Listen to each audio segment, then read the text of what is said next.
The morning sun cast long shadows across the military training ground as General Marcos Rodriguez watched the new recruits struggle through their obstacle course. At 62, he had seen thousands of young soldiers attempt to prove themselves worthy of Special Forces training. Most failed within the first week. "Time," he barked, clicking his stopwatch as the last recruit stumbled across the finish line. Sweat dripped from exhausted faces as 23 men and 1 woman stood at attention, their breathing heavy and labored. General Rodriguez walked slowly down the line, his weathered face showing no emotion as he studied each recruit. His eyes lingered on the woman at the end of the row.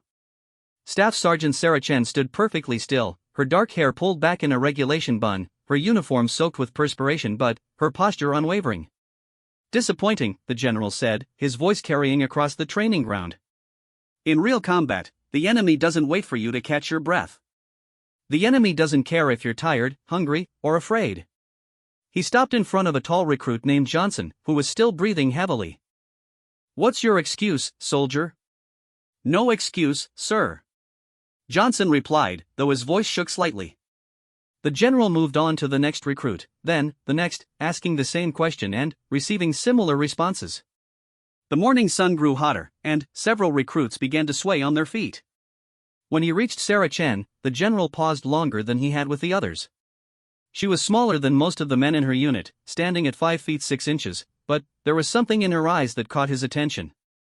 Something familiar. "What's your background, Chen?" he asked. "Infantry, sir. 3 tours overseas. 2 in Afghanistan, 1 in Iraq." "Family?"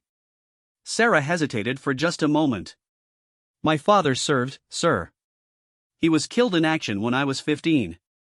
The general's expression didn't change, but something flickered in his eyes. "What unit?"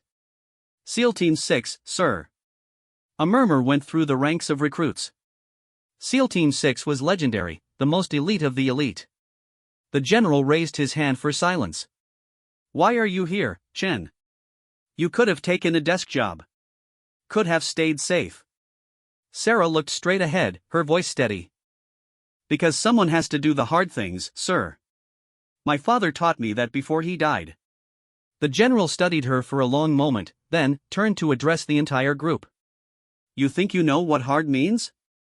You think running a few miles and climbing some walls makes you tough?" He pointed toward a distant building. "See that structure over there? That's where we separate the real soldiers from the pretenders."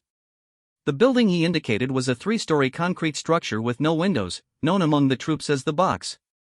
It was where they conducted the most intensive psychological and physical training exercises.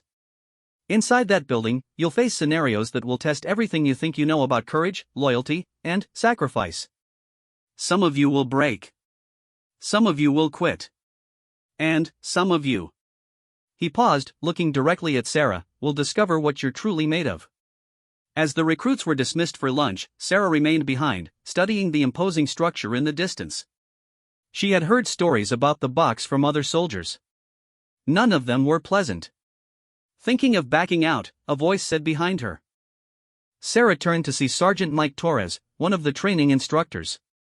He was a compact man with scars on his forearms and a reputation for being harder than concrete. "No, Sergeant," Sarah replied. "Just trying to mentally prepare." Torres stepped closer, lowering his voice. "Word of advice, Chen. Don't let them see you as different. Don't let them see you as weak. And, whatever you do, don't mention your father again unless someone asks directly." "Why not?" "Because half these guys think women don't belong in special forces, and the other half will think you're only here because of your dad's reputation." Torres glanced around to make sure they weren't being overheard. "You'll have to prove yourself twice as hard as any of them."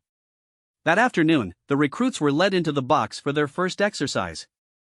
The interior was a maze of corridors, rooms, and obstacles designed to simulate urban combat environments. The walls were painted in dull grays and browns, and the air smelled of concrete dust and old sweat. General Rodriguez stood before them in the main staging area. "This exercise is simple in concept, complex in execution. You'll work in teams of 4 to navigate through various scenarios. Your objective is to reach the target room on the 3rd floor and retrieve a package. The catch? Each scenario is designed to test a different aspect of your training. He pointed to a large digital clock on the wall. You have 2 hours. Teams that fail to complete the mission or take longer than the time limit will be dismissed from the program immediately. The recruits were divided into 6 teams. Sarah found herself grouped with Johnson, a stocky recruit named Martinez, and a quiet soldier from Texas called Brooks. None of them seemed particularly happy about having a woman on their team. Listen, Johnson said as they prepared to enter the maze, just stay back and let us handle the heavy lifting. No offense, but this isn't really your kind of thing. Sarah bit back her first response and simply nodded. Whatever you think is best. The first scenario they encountered was a simulated hostage situation. Mannequins representing civilians were scattered throughout a room, with several armed targets hidden among them. The team had to clear the room without hitting any civilians. Johnson took point, rushing in with his weapon raised. Martinez followed close behind, while Brooks moved to the right flank. Sarah brought up the rear, carefully observing the scene. Within seconds, Johnson had accidentally shot 2 civilians in his haste to eliminate the threats. Red lights flashed, and a buzzer sounded. Scenario failed, an automated voice announced. Reset for second attempt. Damn it, Johnson muttered. The targets were too close to the civilians. Sarah stepped forward. Maybe if we approached it differently. From my experience overseas, hostage situations require patience and precision, not speed. Your experience?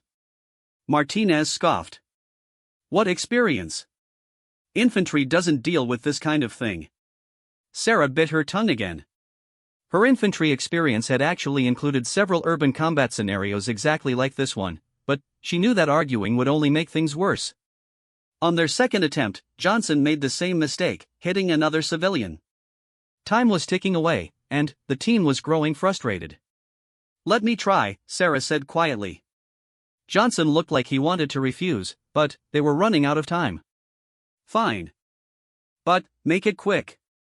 Sarah moved into the room with careful, measured steps.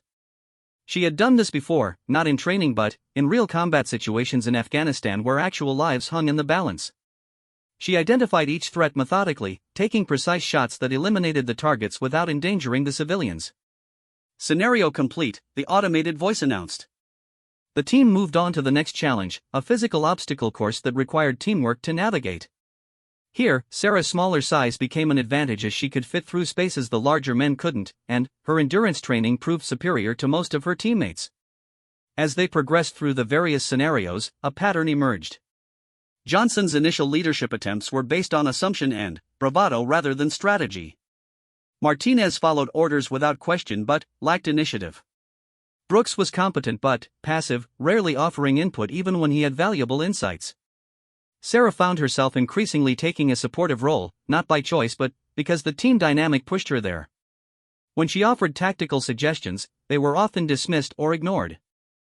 When she demonstrated superior skills in certain areas, it was treated as luck or coincidence. The most challenging scenario came on the second floor. They entered a room that was completely dark except for a few emergency lights casting eerie shadows. The objective was to locate and disable several explosive devices hidden throughout the space. Spread out, Johnson whispered.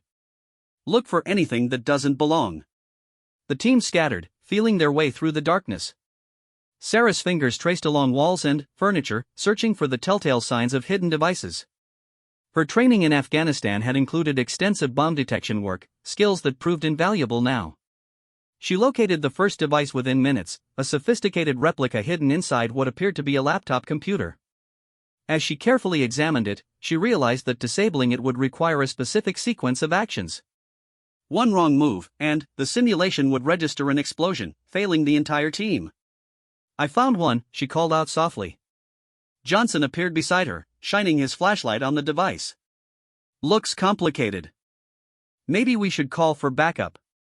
There is no backup in this exercise, Sarah reminded him. And we're running out of time. She studied the device more carefully.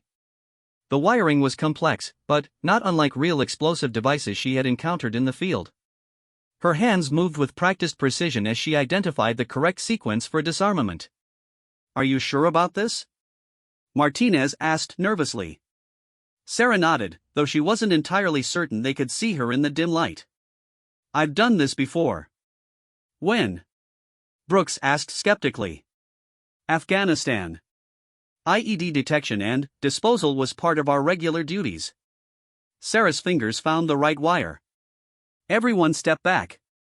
With careful, deliberate movements, she began the disarmament process. Her heart rate remained steady despite the pressure. This was familiar territory, the kind of life or death decision-making that had defined much of her overseas service. The device went silent, its red blinking light turning green. First device disabled, the automated system announced. The team found and disabled 3 more devices, with Sarah taking the lead on each one. Her expertise became undeniable, and even Johnson began deferring to her judgment on technical matters. They reached the 3rd floor with 30 minutes remaining.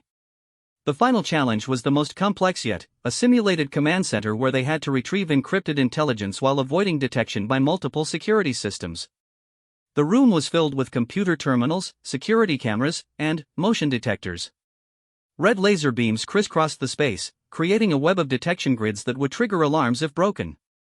"This is like something out of a movie," Martinez whispered. Sarah studied the room layout, her mind working through possible approaches. During her overseas deployments, she had participated in intelligence-gathering missions that required similar skills. Stealth, patience, and precision were more important than strength or speed.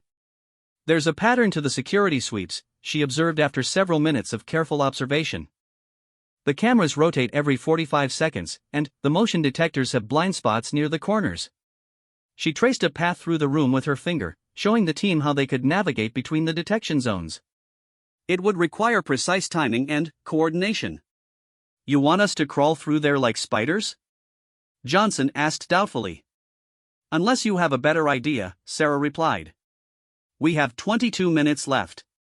The team followed her lead, moving through the obstacle course with careful precision. Sarah went first, demonstrating the timing and technique required to avoid the various detection systems. One by one, they made their way to the target terminal. The encrypted package was secured in a locked drawer beneath the main computer terminal. Sarah examined the lock, recognizing it as a military-grade security device that required both a numerical code and a physical key. "How are we supposed to open this?" Brooks asked. Sarah searched the surrounding area and found a set of instructions posted on the wall, written in what appeared to be a military code. Her father had taught her basic military codes when she was young, part of his way of sharing his world with her. As she worked to decode the message, memories of her father flooded back. Long evenings spent at their kitchen table, impatiently explaining tactical concepts and military protocols. He had treated her like a fellow soldier even when she was just a teenager, preparing her for a world he knew she might one day enter. The code revealed the combination and the location of the physical key. Within minutes, Sarah had retrieved the package, and the team was making their way back through the security maze. They emerged from the box with 8 minutes to spare, exhausted but successful. General Rodriguez was waiting for them in the staging area, his expression unreadable as always. "Time, 1 hour and 52 minutes, he announced. "Mission, successful." He paused, studying each member of the team. "However, success in training is just the beginning. Tomorrow, the real testing begins." As the recruits were dismissed for the day, General Rodriguez approached Sarah privately. "A word, Chen." Sarah followed him to a quiet corner of the staging area. Up close, she could see the lines of fatigue and stress that marked his face. This was a man who had seen combat, made difficult decisions, and carried the weight of responsibility for countless soldiers.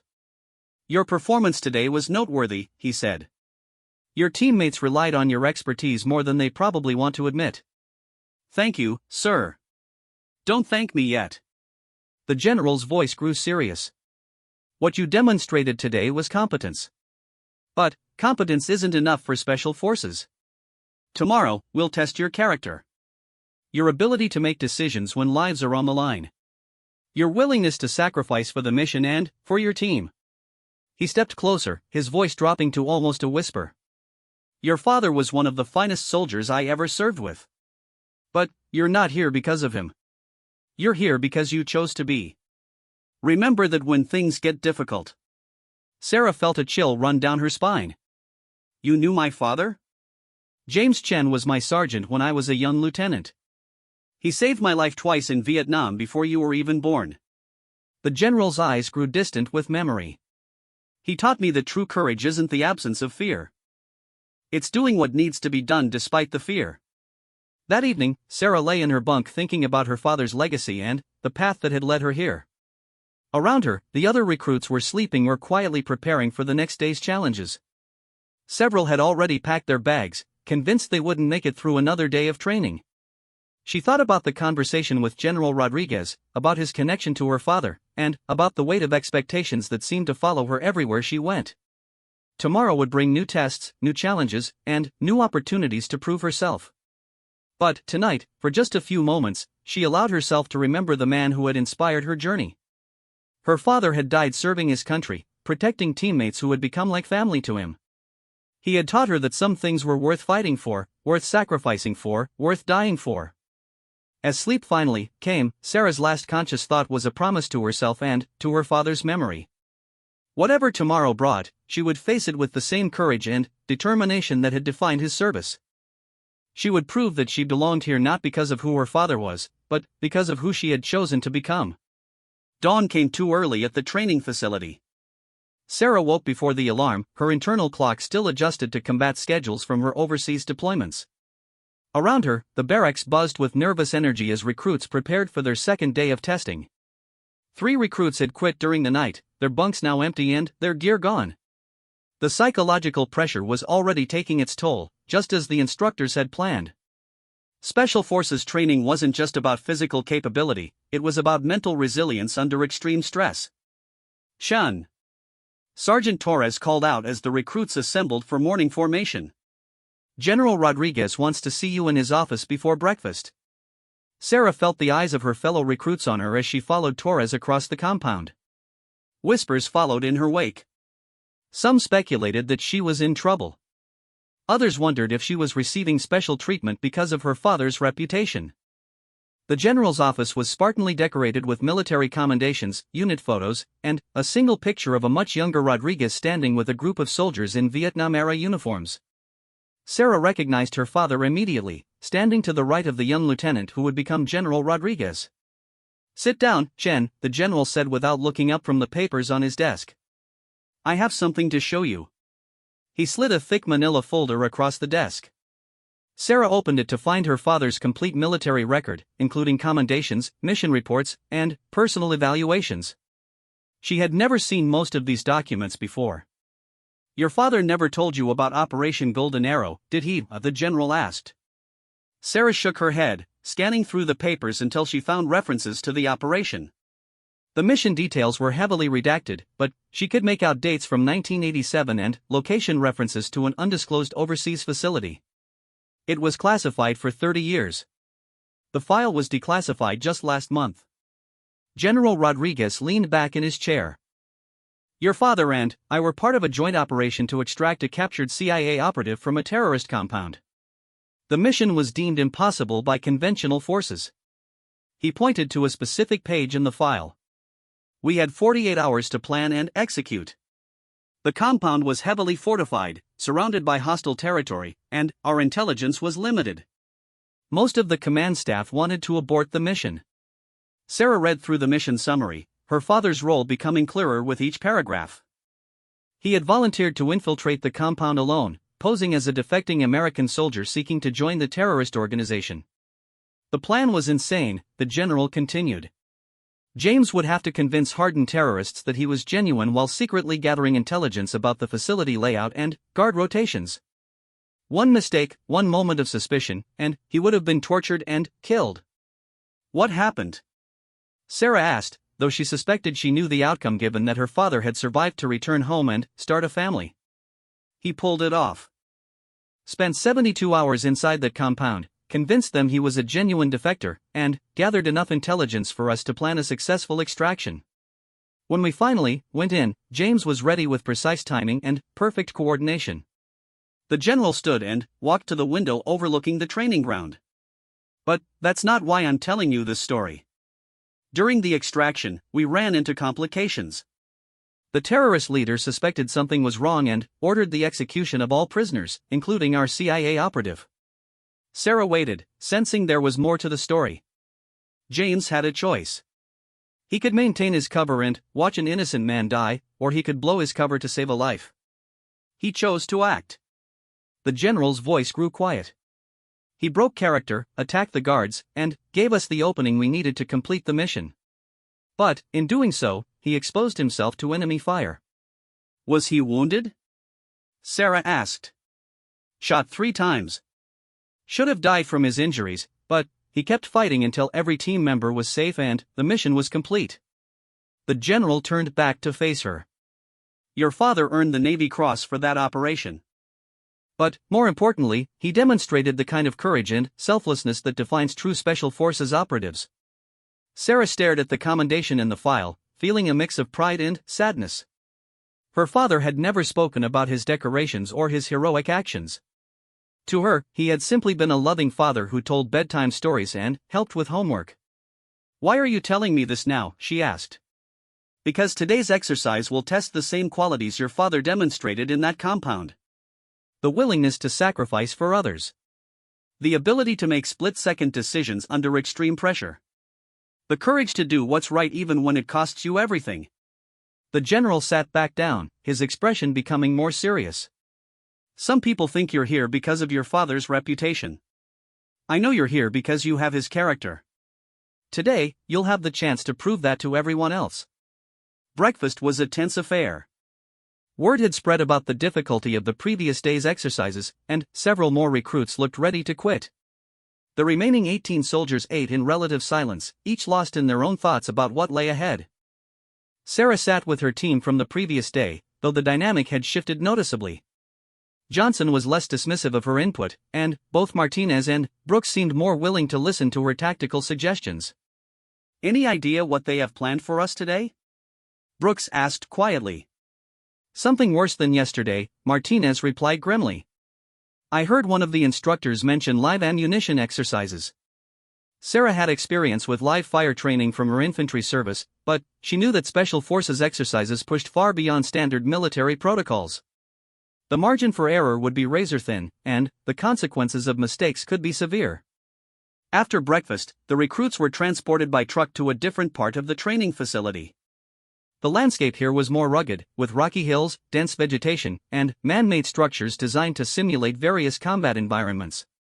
General Rodriguez met them at a staging area surrounded by temporary buildings and equipment trailers. Behind him, Sarah could see multiple training scenarios laid out across several acres of terrain. Today, you'll participate in live scenario training, the general announced. Each exercise uses actual ammunition, real explosives, and genuine hazards. The safety margins are minimal, and the risks are substantial. He gestured toward the training area. You'll work in the same teams as yesterday, rotating through 5 different scenarios. Each scenario is designed to test specific Special Forces capabilities under combat conditions. Sergeant Torres stepped forward with a clipboard. Before we begin, anyone who wants to withdraw from the program can do so now with no questions asked and no negative marks on their record. Once training begins, quitting is not an option. 3 more recruits stepped forward and were quietly escorted away from the group. That left 15 soldiers divided into 4 teams, with 1 team of 3 members. Sarah's team was assigned to start with a scenario called Hostile Rescue. They were equipped with live ammunition, body armor, and communication gear before being briefed on their mission.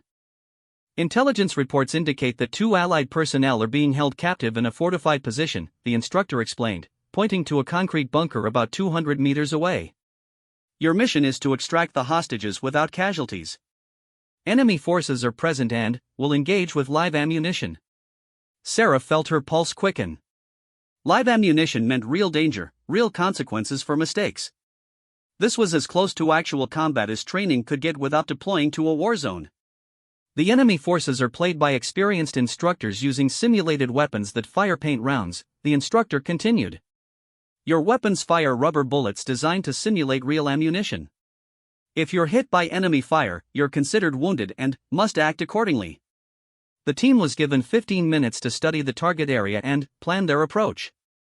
Sarah used her combat experience to analyze the terrain, identifying potential cover, avenues of approach, and likely enemy positions. The main entrance is obviously a trap, she observed. They'll have it covered with overlapping fields of fire. We need to find another way in. Johnson studied the bunker through binoculars. What about the roof? Looks like there might be a way to access it from the rocky outcropping behind the structure. Possible, but risky, Brooks added. If they spot us climbing, we'll be sitting ducks. Sarah traced a path around the bunker's perimeter. What if we create a distraction at the front entrance while a smaller team infiltrates from the rear? Classic diversion tactic. Martinez nodded. Who handles the diversion? Sarah looked at her teammates, weighing their individual strengths and capabilities. Johnson was physically strong but sometimes lacked patience. Martinez followed orders well but rarely took initiative. Brooks was steady and reliable but not particularly creative under pressure. I'll take the diversion, Sarah said. I have experience with urban combat and can make it convincing without getting myself killed. That puts you at the greatest risk, Johnson pointed out. Maybe I should handle it. Sarah appreciated his concern, but she knew her plan was the most tactically sound. The diversion needs to be smart, not just loud. I know how to draw their attention while staying mobile and protected. The team agreed on the plan, and they moved into position. Sarah approached the bunker from the front, using natural cover to mask her movements while staying visible enough to draw the attention of the defenders inside.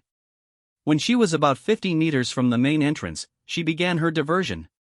She fired several rounds at the bunker while calling out taunts designed to provoke a response. The enemy instructors inside began returning fire, their paint rounds splattering against the rocks around her position. Sarah moved constantly, never staying in one place for more than a few seconds.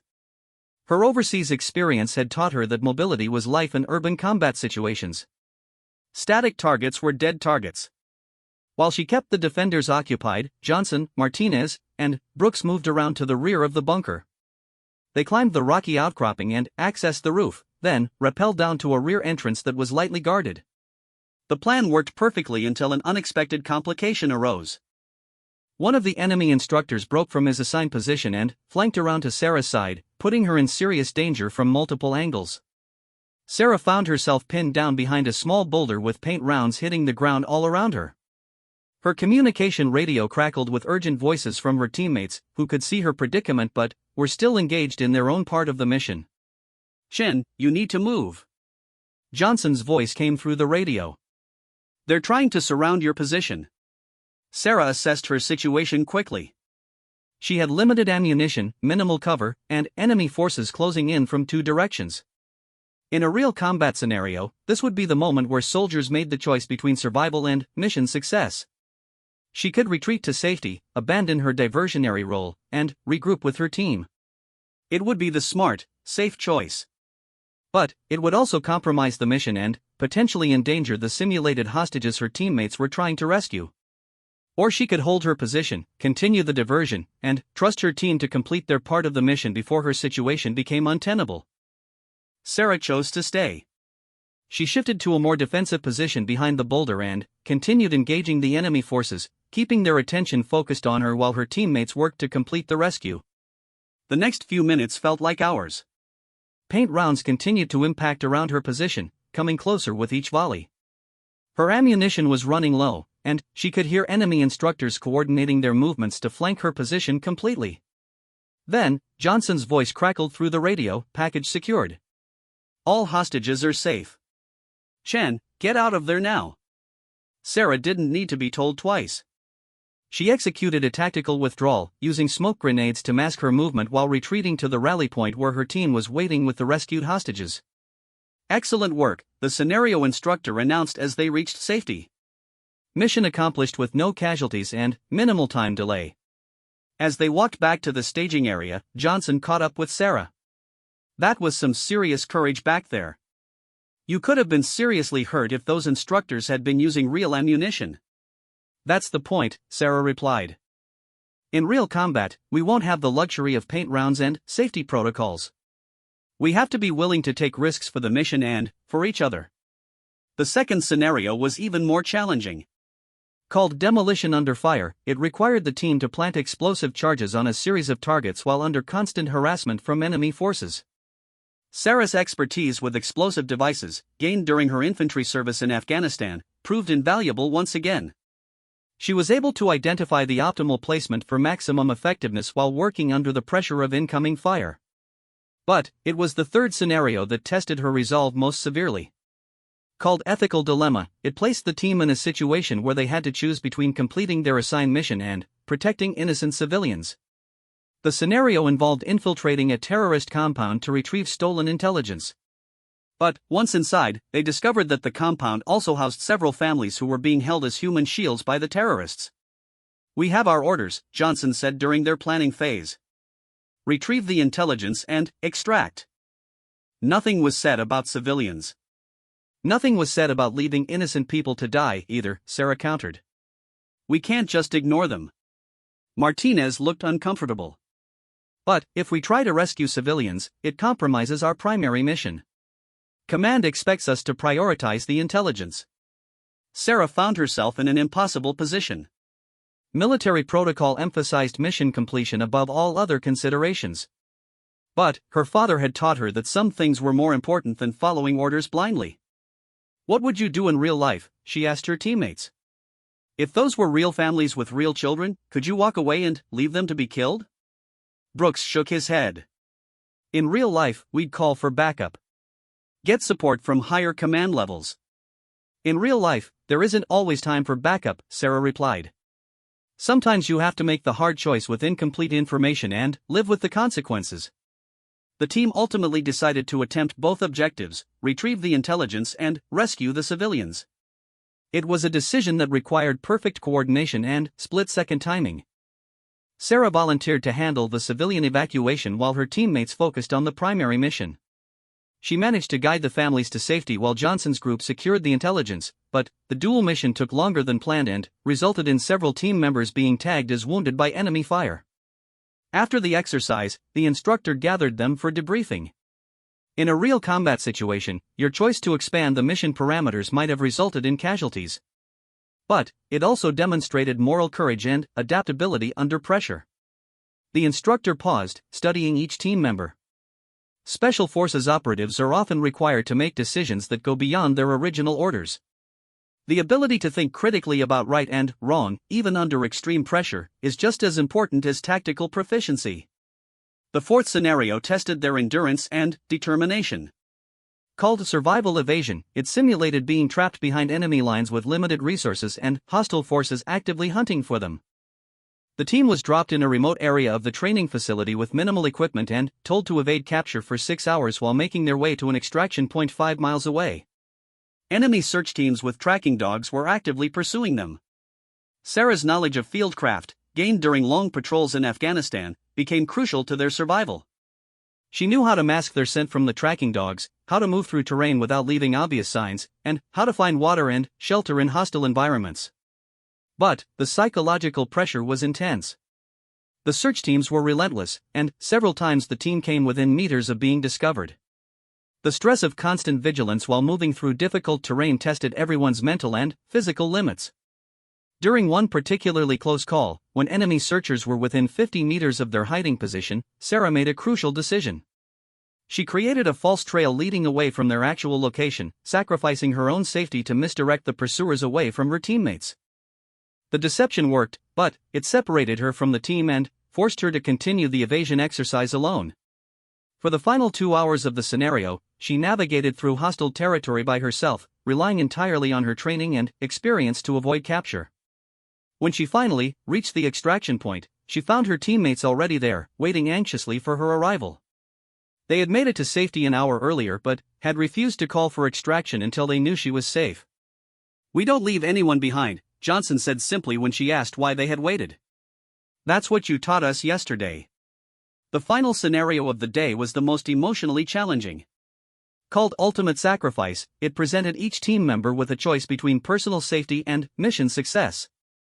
Sarah found herself in a simulated situation where she could save her own life by abandoning a wounded teammate, or risk everything by staying to provide medical assistance. The wounded teammate was played by an instructor, but the emotional weight of the decision was real. Without hesitation, Sarah chose to stay. She provided medical care under simulated enemy fire, refusing to leave even when offered multiple opportunities to escape to safety. Her decision ultimately led to both her and the wounded teammate being captured by enemy forces, but she maintained that some principles were worth more than mission success. During the post-exercise debriefing, General Rodriguez addressed the entire group of remaining recruits. Only 12 soldiers had completed all 5 scenarios without quitting or being dismissed for performance issues. "Today, you demonstrated the qualities we look for in Special Forces operatives," he said. "Not just physical capability or tactical proficiency, but moral courage and character under pressure." He paused, his eyes scanning the group. "Tomorrow, we begin the final phase of selection. This will test everything you've learned and everything you are as soldiers and as human beings." That evening, Sarah sat alone in the barracks, reflecting on the day's experiences. She had pushed herself beyond what she thought possible, made decisions that went against standard protocol, and discovered reserves of strength and determination she didn't know she possessed. But, more importantly, she had begun to understand what her father had meant when he talked about service being bigger than any individual. Special Forces work wasn't just about completing missions or following orders. It was about making the hard choices that protected others, even when those choices came at personal cost. As she prepared for sleep, Sarah thought about the final phase of selection that awaited her. She had come this far through a combination of skills, determination, and moral conviction. Tomorrow would test whether those qualities were enough to earn her place among the military's elite. The memory of her father's words echoed in her mind: "True courage isn't the absence of fear. It's doing what needs to be done despite the fear." Tomorrow, she would find out just how much courage she really possessed. The third day began before sunrise with an unexpected emergency alarm that jolted the remaining 12 recruits from their sleep. Red lights flashed throughout the barracks as a recorded voice announced a simulated base attack that required immediate response. Sarah rolled out of her bunk, grabbed her gear, and was dressed in full combat equipment within 90 seconds. Around her, the other recruits moved with varying degrees of speed and efficiency. 3 soldiers were still struggling with their equipment when Sergeant Torres burst through the door. "This is not a drill," Torres shouted, though everyone knew it was part of the training. "Enemy forces have breached the perimeter. All personnel to defensive positions immediately." The recruits rushed outside to find the training facility transformed into a war zone. Smoke grenades filled the air with thick gray clouds, and the sound of simulated gunfire echoed from multiple directions. Emergency lights cast eerie shadows across buildings and obstacles. Sarah's tactical instincts kicked in immediately. She scanned the environment for threats, identified potential cover positions, and began moving toward the sound of combat. But something felt different about this exercise. There was an urgency and realism that went beyond the previous day's training scenarios. General Rodriguez appeared through the smoke, his uniform dusty and his face grim. "Sean, you're with me. The rest of you, report to your assigned sector leaders." Sarah followed the general away from the main group, wondering why she had been singled out. They moved quickly through a series of connected buildings until they reached a heavily secured command center she had never seen before. Inside, multiple screens displayed real-time satellite imagery, communication feeds, and tactical maps. Several high-ranking officers were present, their expressions serious as they monitored various data streams. "Sit down, Chen," General Rodriguez commanded, gesturing to a chair near the main tactical display. "What I'm about to tell you is classified at the highest levels. This training exercise is about to become very real." Sarah felt a chill run down her spine. "Real, sir?" 3 hours ago, a military transport aircraft carrying sensitive intelligence was forced down in hostile territory approximately 200 miles from here. The crew of 4 includes a specialist carrying information crucial to national security. The general pointed to a map showing a mountainous region marked with red zones. The aircraft crashed in an area controlled by a well-armed militia group that has been increasingly active in recent months. Initial reconnaissance suggests the crew survived the crash, but they're trapped and surrounded. Sarah studied the tactical display, trying to process what she was hearing. "You're planning a rescue mission?" "We're planning several rescue missions," General Rodriguez corrected. "The area is too dangerous for conventional forces, and too politically sensitive for a large-scale military operation. We need a small, highly skilled team that can get in and out without creating an international incident." One of the other officers, a colonel Sarah didn't recognize, stepped forward. "The problem is that our most experienced special operations teams are currently deployed overseas. We need to assemble a rescue team from available personnel, and that includes advanced trainees who have demonstrated exceptional capability. The implications began to sink in. You want to send some of us on an actual mission? Not some of you, General Rodriguez said quietly. You. Your performance over the past 2 days has been exceptional. Your tactical skills, decision-making ability, and courage under pressure make you an ideal candidate for this type of operation. Sarah felt overwhelmed.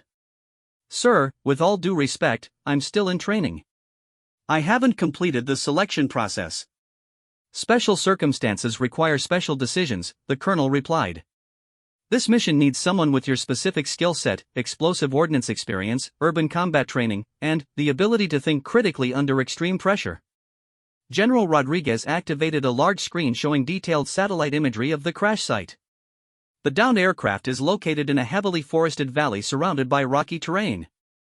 The militia group has established a perimeter around the crash site, but they haven't been able to reach the crew yet due to the difficult terrain. He pointed to specific locations on the map. Intelligence suggests the crew is holed up in a defensive position about half a mile from the actual crash site. They have limited ammunition and supplies, and their radio equipment was damaged in the crash. Sarah studied the imagery carefully, her mind automatically analyzing potential approach routes, defensive positions, and extraction options. What's the militia group's strength and capability? Estimated at 30 to 40 fighters with military-grade weapons and equipment, the colonel answered. They're well-trained and highly motivated. Intelligence suggests some of them are former military personnel from various countries.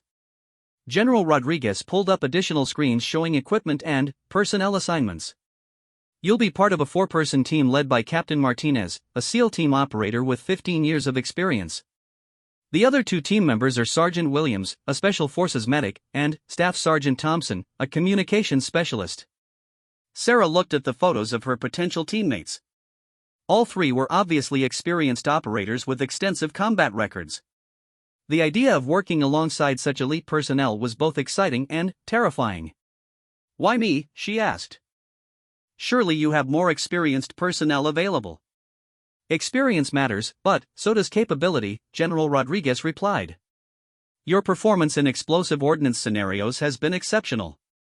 The intelligence specialist on that downed aircraft is carrying encrypted data stored in a device that requires specific technical expertise to retrieve safely.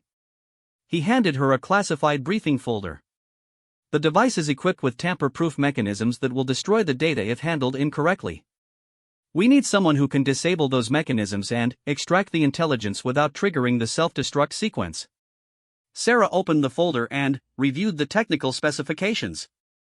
The device was indeed complex, similar to some of the advanced systems she had encountered during her overseas deployments, but significantly more sophisticated.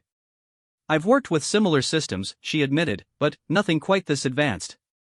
We have a technical specialist standing by to provide additional briefing and training, the colonel said. You'll have 4 hours to study the device specifications and practice the extraction procedures before the mission launches. The weight of responsibility settled on Sarah's shoulders. This wasn't a training exercise with safety protocols and second chances. This was a real mission where people's lives hung in the balance, including potentially her own. What about the other recruits? She asked. They'll continue with the normal training schedule while being told you're participating in an advanced individual assessment, General Rodriguez explained. Only a few people know the real nature of this mission. Sarah took a deep breath, thinking about everything that had led her to this moment. Her father's legacy, her own military service, and the training she had endured over the past 2 days had all prepared her for exactly this kind of situation. I'll do it, she said quietly. The next 4 hours passed in a blur of intensive briefings, equipment familiarization, and technical training. Sarah worked with Dr. Elizabeth Hayes, a civilian contractor who specialized in advanced encryption systems and tamper-proof devices. The key is patience, Dr. Hayes explained as they practiced with a training device identical to the one carried by the downed intelligence specialist. One wrong move, one sequence executed out of order, and the entire system will purge its memory and destroy the data. Sarah practiced the extraction procedure repeatedly until she could perform it blindfolded. The process involved a complex series of steps that had to be executed in precise order while the device remained powered and connected to its host system. Meanwhile, she was fitted with specialized equipment including night vision systems, advanced communication gear, and a custom weapons package designed for the specific challenges of the mission terrain. Captain Martinez proved to be a demanding but patient team leader. Despite his extensive experience, he treated Sarah as a full team member rather than a trainee, reviewing tactical plans and seeking her input on technical matters. The approach route will take us through dense forest for approximately 3 miles, he explained during the final briefing. We'll move at night to avoid detection, establish an observation post overlooking the crash site, and wait for the optimal moment to make our approach. Sergeant Williams, the team medic, showed Sarah the advanced medical equipment they would carry. If we find wounded personnel, we need to be prepared for everything from minor injuries to serious trauma. The extraction helicopter won't be able to land at the crash site, so we may need to stabilize patients for transport over difficult terrain.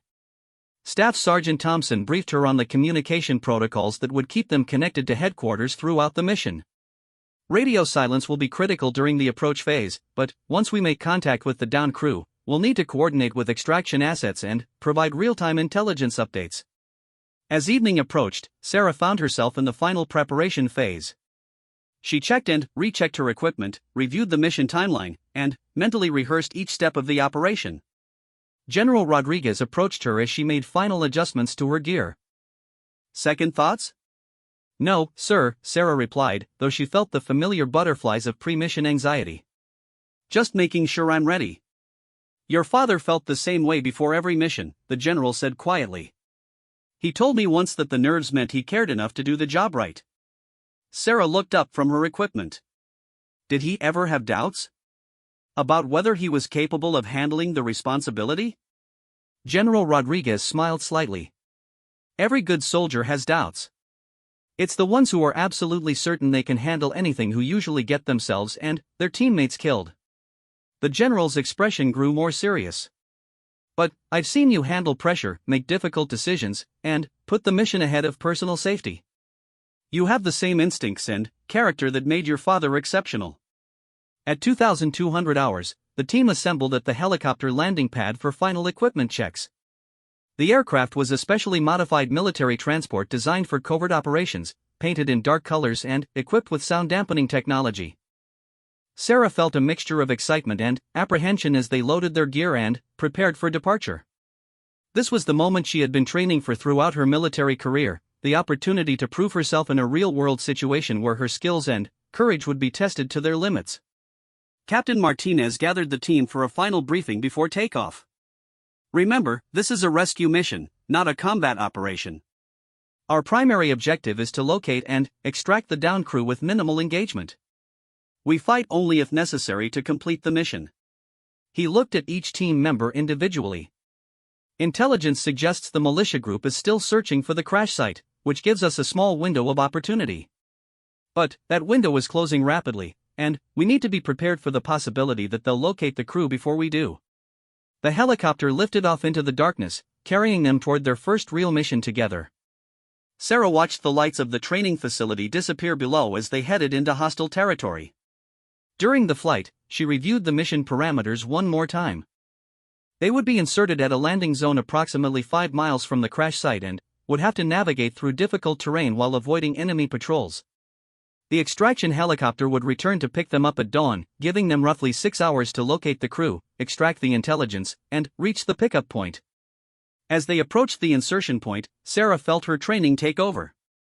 The nervousness faded, replaced by focused concentration on the tasks ahead.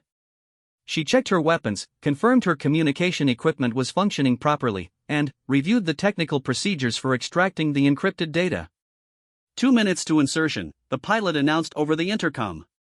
Captain Martinez made final checks of his team's equipment and readiness. Remember, this is what we've trained for. Trust your training, trust each other, and stay focused on the mission objectives. The helicopter began its descent toward a small clearing surrounded by dense forest. Sarah could see the dark landscape stretching out below them, knowing that somewhere in that wilderness was a crashed aircraft and, for people counting on their rescue team to reach them before enemy forces did. As the helicopter touched down and the team prepared to disembark, Sarah thought briefly about her father and the courage he had shown in similar situations. She was about to follow in his footsteps, putting herself at risk to protect others and serve a cause larger than herself. The helicopter's engines changed pitch as the crew prepared for immediate departure after dropping off the team. Sarah grabbed her gear and followed her teammates toward the tree line, knowing that the next few hours would test everything she had learned about courage, skill, and sacrifice. Behind them, the helicopter lifted off and disappeared into the darkness, leaving them alone in hostile territory with a mission to complete and lives to save. The real test of Sarah's character and capability was about to begin. The forest was darker than Sarah had expected. Dense canopy blocked most of the moonlight, forcing the team to rely heavily on their night vision equipment as they moved through the underbrush.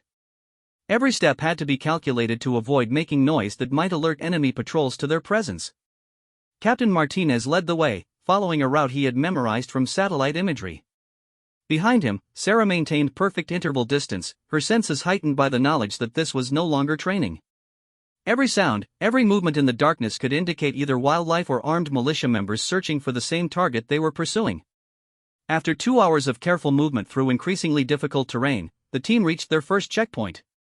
Martinez called a halt and gathered everyone in a tight circle for whispered communication. "Crash site is approximately 1 mile ahead," he said quietly, consulting his GPS device. "Intelligence indicates the crew moved northeast from the impact point, probably seeking higher ground for better defensive positions." Sergeant Williams checked his medical equipment while Thompson verified their communication link with headquarters. Sarah reviewed the technical specifications for the intelligence device one more time, using a red-filtered flashlight that wouldn't compromise their night vision. "Any sign of enemy activity?" Martinez asked Thompson. "Radio intercepts suggest they're still searching the area south of the crash site," Thompson replied. "But that could change quickly if they figure out the crew's actual location." Martinez studied the terrain map. "We'll establish an observation post on that ridge overlooking the valley where the aircraft went down. From there, we can identify the crew's position and plan our approach route." The team resumed movement, climbing steadily through rocky terrain that became more challenging with each step. Sarah's physical conditioning from her infantry service proved invaluable as they navigated steep slopes and loose rock that could easily cause a dangerous fall in the darkness. When they finally reached the observation post, the first hint of dawn was beginning to appear on the eastern horizon. Martinez set up spotting equipment while the rest of the team established defensive positions around their temporary base. Through high-powered binoculars, Sarah could see the wreckage of the aircraft scattered across a small clearing in the valley below. The crash had been violent, with debris spread over a wide area and obvious signs of fire damage to the main fuselage. "There," Williams whispered, pointing toward a cluster of large rocks about half a mile from the crash site. "I can see movement in that defensive position." Martinez confirmed the sighting through his own optics. "For individuals, appears to be the complete crew. They found good cover and have a clear view of anyone approaching the crash site." Sarah studied the crew's position through her binoculars, noting their tactical deployment and the natural defensive advantages of their location. "Smart positioning. They can see enemy approaches from multiple directions, and those rocks provide excellent protection from small arms fire. The problem is getting to them," Martinez observed. "The open ground between here and their position offers minimal cover. If enemy forces are in the area, they'll spot us as soon as we start moving across that valley." Thompson monitored radio frequencies while the team planned their approach. "I'm picking up increased enemy communication activity. Sounds like they're organizing a more systematic search of the area." The tactical situation was becoming more urgent. The militia forces were closing in on the crash site, and the rescue team had to reach the crew before enemy forces located them. But crossing the open terrain in daylight would expose the rescue team to observation and potential ambush. Sarah studied the terrain carefully, looking for alternative approach routes that might offer better concealment. Her experience in Afghanistan had taught her to think creatively about movement through hostile territory. "What about following that stream bed?" she suggested, pointing to a depression in the landscape that wound its way toward the crew's position. "It's not a direct route, but it offers natural concealment and might be invisible from enemy observation posts." Martinez examined the route through his binoculars. "Possible, but it adds at least 30 minutes to our approach time. And we don't know what the terrain is like down there." "Better than getting caught in the open," Williams added. "And if we encounter opposition along the way, the stream bed gives us defensive positions." The team made their decision and began the careful descent into the valley. The stream bed proved to be more challenging than it had appeared from the observation post, with loose rocks, fallen trees, and occasional deep pools that had to be carefully navigated. As they moved closer to the cruise position, Sarah began to notice signs of recent enemy activity. Boot prints in the soft earth near the stream, cigarette butts, and disturbed vegetation indicated that militia patrols had passed through the area recently. Martinez called another halt and signaled for everyone to take defensive positions. In the distance, they could hear voices speaking in a foreign language, getting closer with each passing minute. "Enemy patrol," Martinez whispered. "At least 4 individuals, moving along the ridge above us." Sarah pressed herself against the bank of the stream bed, her weapon ready but hoping they could avoid contact entirely. Engaging the enemy patrol would alert other militia forces to their presence and compromise the entire mission. The voices grew louder as the patrol moved directly overhead. Sarah could hear their boots crunching on gravel and their weapons clicking as they maintained readiness. One wrong move, one unlucky sound, and the rescue team would be discovered. For 10 agonizing minutes, the patrol remained in the immediate area. Sarah could hear them discussing something in urgent tones, possibly debating which direction to continue their search. Finally, the voices began to fade as the enemy moved away from their position. Martinez waited another 15 minutes before signaling the team to resume movement. The delay had cost them valuable time, but it was better than the alternative of a firefight that would bring additional enemy forces to their location. When they finally reached the base of the rocky outcropping where the crew had taken shelter, Captain Martinez attempted to establish communication using predetermined signals. A series of light flashes in a specific pattern would identify them as friendly forces to the survivors. The response came quickly, return flashes that confirmed they had located the downed crew and that at least some of them were alive and alert. Martinez signaled their intention to approach, and the team began the final phase of their movement to the cruise position. Climbing the rocky slope in full gear while maintaining stealth was exhausting, but Sarah's determination drove her forward. They were so close to completing the mission that she refused to let physical fatigue slow their progress. When they finally reached the crew's defensive position, Sarah was relieved to see all 4 personnel alive, though one appeared to be injured. The pilot, a young lieutenant named Davidson, was nursing what looked like a broken arm.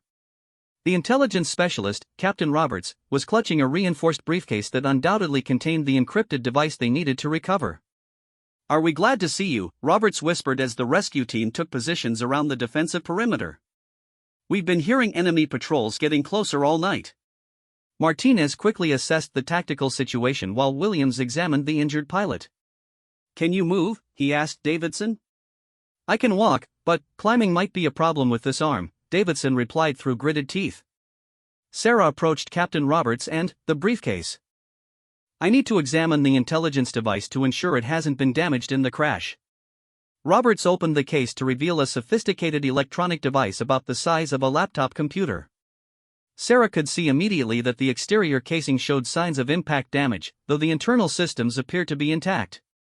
"The tamper-proof mechanisms are still active," she observed, noting the blinking status lights on the device. "But I'm concerned about potential internal damage that might affect the extraction procedure." She carefully examined the device using diagnostic tools from her kit, checking for loose connections, damaged circuits, or other problems that could complicate the data retrieval process. The good news was that the primary systems appeared functional. The bad news was that several backup systems had been damaged, which meant the extraction procedure would have to be performed with minimal margin for error. "How long will the extraction take?" Martinez asked. "Under normal circumstances, about 20 minutes, Sarah replied. "But, with the damage to the backup systems, I'll need to go slower and double-check each step of the process." Martinez weighed their options. Enemy forces were searching the area systematically, and their current position, while defensible, was not sustainable for an extended period. But, attempting to move the intelligence device before extracting the data would risk triggering its self-destruct mechanisms if they encountered combat. "Thompson, contact extraction," Martinez decided. "Tell them we need additional time due to technical complications." While Thompson established communication with their headquarters, Sarah began the delicate process of extracting the encrypted data from the damaged device. She worked methodically, following the procedures she had practiced, but adapting them to account for the damage the device had sustained. Each step required careful verification using diagnostic equipment to ensure the device remained stable. One wrong sequence, one power fluctuation, and months of intelligence gathering could be lost forever. 15 minutes into the extraction process, Thompson reported disturbing news from his radio intercepts. Enemy forces have found the crash site. They're organizing a search of this entire area, probably starting within the next hour. Sarah tried to work faster while maintaining the precision the extraction required. Sweat beaded on her forehead despite the cool mountain air as she navigated through increasingly complex technical procedures. Then, the unexpected happened. The device suddenly displayed an error message indicating that its power systems were failing faster than anticipated. The crash damage had affected the battery systems more severely than initial diagnostics had revealed. How much time do you need? Martinez asked urgently. At least 10 more minutes, maybe 15, Sarah replied, her hands moving quickly but carefully across the device's control interface. Martinez made a command decision. Williams, Thompson, and I will establish a defensive perimeter around this position. Roberts, you assist Chen with whatever she needs. Davidson, despite your injury, you're our backup communication link. The next 10 minutes tested everyone's nerves. Sarah continued working on the device while listening to radio reports of enemy forces moving closer to their position. Her teammates had positioned themselves to provide early warning and defensive fire if necessary, but everyone knew that a prolonged firefight would be disastrous. With enemy voices now audible in the distance, Sarah finally completed the data extraction. The encrypted intelligence was successfully copied to a secure storage device that she immediately secured in her equipment pack. Extraction complete, she announced quietly. Martinez immediately signaled for the team to begin movement toward the extraction point. But, as they prepared to leave their defensive position, Thompson reported that enemy forces had established checkpoints along their planned escape route. We're going to have to find another way out, Martinez said grimly. Sarah studied their tactical map, looking for alternative routes to the extraction point. The terrain was challenging, and most possible routes would take them closer to areas where enemy patrols were active. There's one option, she said, pointing to a route that led through particularly difficult mountainous terrain. It's longer and more physically demanding, but it avoids the areas where enemy forces are concentrated. Martinez examined the route. That's going to be rough with Davidson's injury. I can make it, Davidson insisted, though pain was evident in his voice. The team began their movement toward the new extraction point, helping Davidson navigate the difficult terrain while maintaining security against possible enemy contact. Sarah carried the extracted intelligence data, knowing that its value justified all the risks they were taking. As they climbed through increasingly challenging mountain terrain, enemy search parties could be heard in the valleys below. The militia forces were conducting a thorough sweep of the area, but their search pattern was focused on easier routes that conventional forces might use. 2 hours before the scheduled extraction time, the team reached the alternate pickup zone. It was a small clearing on a mountain plateau that would barely accommodate a helicopter landing, but it was far from enemy activity and offered good defensive positions. Thompson established communication with the extraction helicopter and confirmed their readiness for pickup. Medical supplies were prepared for Davidson's treatment during the flight back to base. As they waited for the helicopter, Sarah reflected on everything that had happened over the past few days. She had begun the week as a trainee struggling to prove herself worthy of Special Forces consideration. She was ending it as a member of a successful real-world mission that had recovered critical intelligence and saved 4 lives. The sound of helicopter rotors in the distance announced the arrival of their extraction aircraft. Martinez deployed smoke to mark their position while the rest of the team provided security around the landing zone. As the helicopter touched down and they prepared to board, Captain Roberts approached Sarah. You know that device you worked on? The intelligence it contained probably prevented a major terrorist attack. Dozens, maybe hundreds of lives were saved because you were able to extract the data under impossible conditions. During the flight back to base, Sarah stared out at the landscape below, thinking about her father and the legacy of service he had passed on to her. She had proven herself capable of handling the responsibilities that came with elite military service, but, more importantly, she had discovered that her greatest strength came from her willingness to put others before herself. When they landed at the base, General Rodriguez was waiting on the tarmac. As Sarah disembarked from the helicopter, he approached her with a serious expression. Outstanding work, Chen, he said formally. Your performance on this mission was exemplary. Sarah stood at attention, still processing the events of the past few hours. Thank you, sir. General Rodriguez's expression softened slightly. Your father would be proud. You've demonstrated the same courage and character that made him an exceptional soldier. As the team dispersed for debriefing and medical attention, Sarah realized that her journey from trainee to Special Forces operator was complete.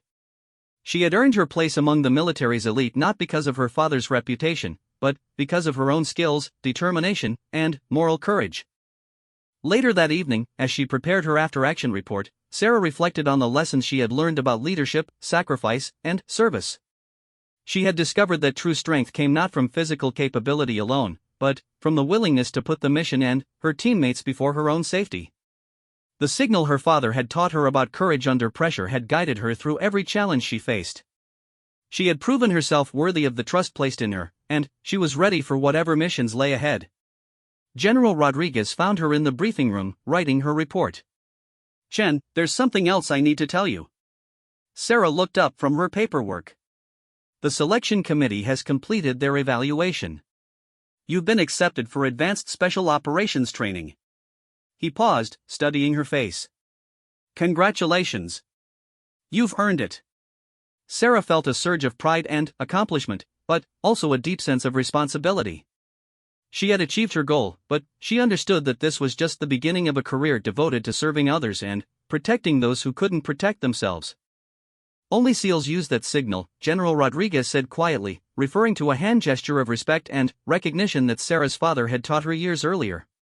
And now you've earned the right to use it too. Sarah nodded, understanding the weight of those words and the legacy she was continuing. She had proven herself worthy of standing alongside the finest soldiers in the world, and she was ready to dedicate her life to the service and sacrifice that such a position demanded.